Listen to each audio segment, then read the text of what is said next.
Hi Stair students, my name is Miss Asher, and I've got a really cool activity for us to do today. It's another one where we're going to be using our imagination to write some fiction, so I think that you guys are going to have fun with it. So in this activity, you're going to be pretending that animals can talk to each other, and you're going to be writing a story or a drama that's just going to be about two imaginary animals having a conversation. So this will be like a script, which is simply when you write out the words that are spoken by two characters. You'll be writing dialogue, which is just the conversation that characters have when they talk to each other. So the first thing we're going to do is we're going to think about our two animals and give them names. So these could be any two animals you like. You could do a fox or a mouse or a chicken or maybe even a dinosaur. So I think I'm going to keep it simple though, and for my first animal, I am going to choose a squirrel. So can you think of a good animal that you want to include in your story? And then once you have thought of your animal, you're going to go ahead and pick your second animal. So again, this can be any animal. You could do a Pegasus or a unicorn, or a ladybug, or a hamster, or a fish, whatever sort of animal you want. I'm going to keep it simple again, and I'm going to do a dog. So once you have your two animals picked out, you want to go ahead and give them names, and you can choose any names you want. You could maybe name your hamster Cheeks because they got big cheeks, or you could have a fish named Bubbles, or you could have a cat named Francis Jr., give him a human name, who knows.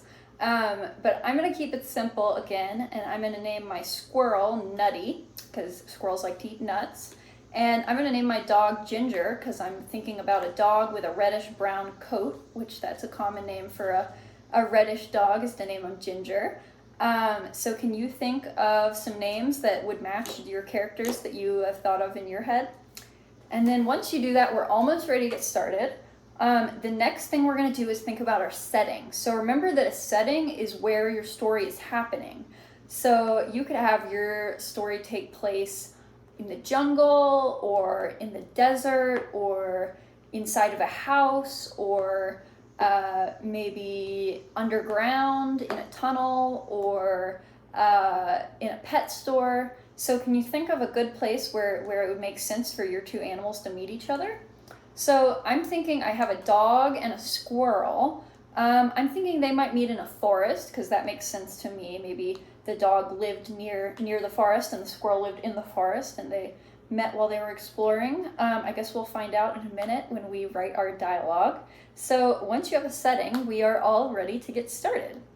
And so I'm going to write my dialogue on a whiteboard, and I'm going to take you through it as I go along so that you can see what it looks like when you're writing some dialogue. So let's think. So I'm going to have Nutty the squirrel talk first, and Nutty is going to be a pretty friendly squirrel and is not going to be too scared of this dog. Maybe Nutty knows that he can jump really fast and get away if he needed to. So Nutty is going to go right up and say, "Hey, little dog, what's your name?" So Nutty says, "Hey, little dog. Little dog, what's your name?" Okay, and so I've got that written, and there's a couple things that I want to point out to you guys while we're doing this. So you'll see right here it says Nutty and then has a colon, and so that is just to let us know that Nutty is the one talking.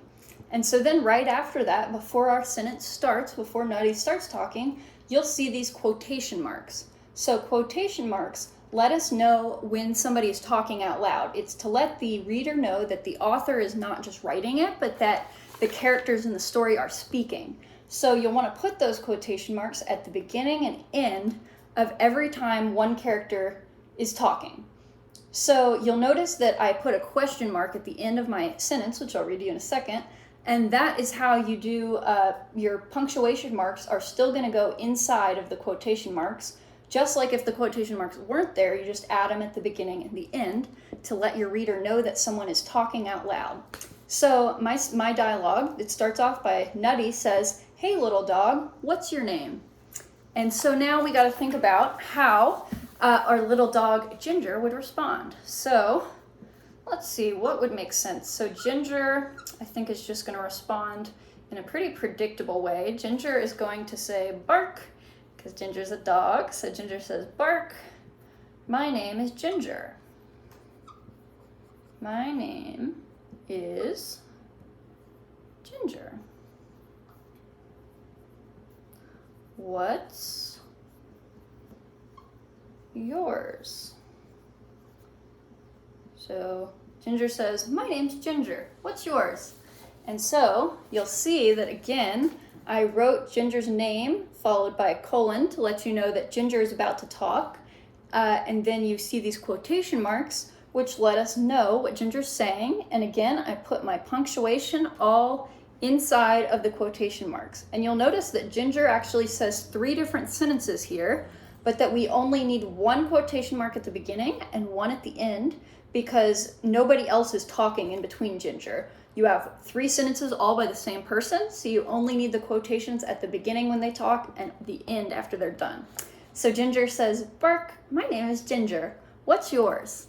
So how do you think Nutty is going to respond to that? Again, I think Nutty is going to be pretty predictable and says, "Why, my name is Nutty. Why, my name is Nutty."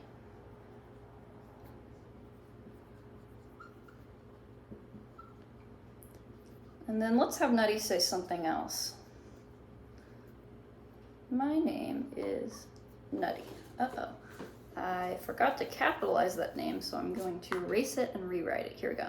"My name is Nutty." And then Nutty is going to ask Ginger if Ginger lives in the forest. So Ginger says, Nutty says, "Do you live in a forest? In the forest?"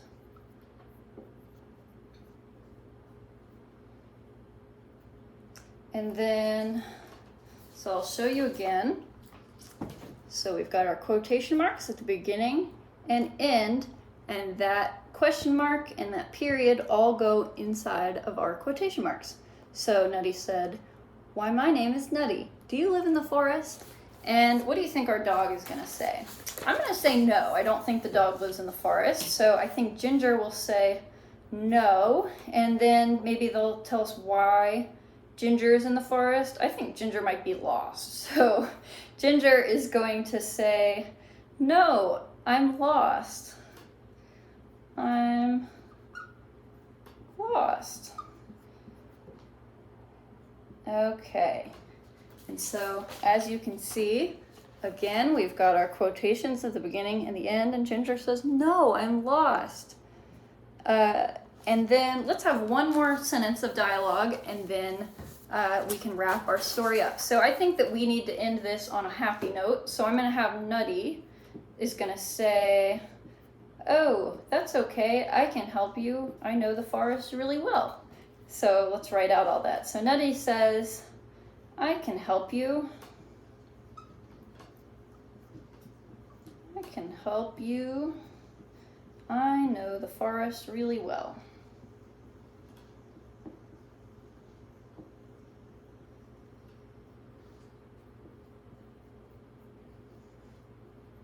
Really well. And so I guess that's kind of a cliffhanger because we don't quite know how it ends, but it ends on a positive note because I would guess that Nutty is going to help Ginger to find their way home. So again, yeah, you'll see I put quotations at the beginning and end, and everything goes inside them when one person talks.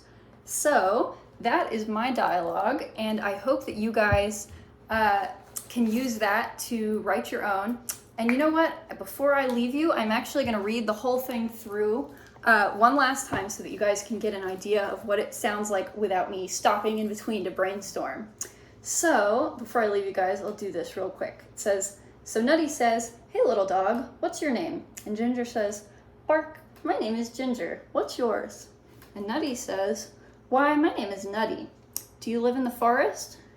And then Ginger says, no, I'm lost. And Nutty says, I can help you.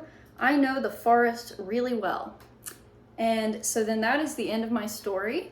And I hope that you guys got some good ideas from that. And I hope that you enjoy writing your own nature drama.